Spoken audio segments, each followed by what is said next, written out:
ልዑል እግዚአብሔር ሆይ የሰማይና የምድር ፈጣሪ የበረከት ሁሉ ምንጭ አንተ ነህ። ዛሬ በፊትህ ስቆም ልቤን በትህትና እከፍታለሁ። በሕይወቴ ላይ የተዘጉ የጸጋና የብልጽግና በሮች በአንተ ስልጣን እንዲከፈቱ እማጸናለሁ።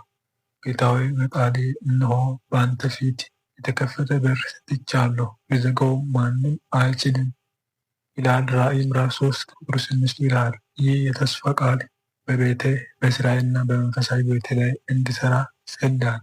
ከእርግጥ በላይ የሆነውን ሰማያዊ በረከትን አፍስስልኝ። በድካም ጊዜ ብርታት፣ በጉድለት ጊዜ ሙላትን ስጠኝ። የጠላትን ተንኮልና የበረከት እንቅፋቶችን ሁሉ በኢየሱስ ስም አስወግድ። መኖሬን በአዲስ ጥበብ አድሱ። እጆቼ የማርፉበት ሥራ ሁሉ ባርክ። ጸሎትን ሰምተ የሰማይን መስኮት እንደምትከፍትልኝና ለቅሶዬን ወደ ደስታ እንደምትለውጦ አምናለሁ። በምሕረትህ ደጅ ሲያንኳኳ ቸርነትህ አትከልክለኝ። መንገድን ቀን አድርግልኝ። በጌታችን በኢየሱስ ክርስቶስ ስም አሜን።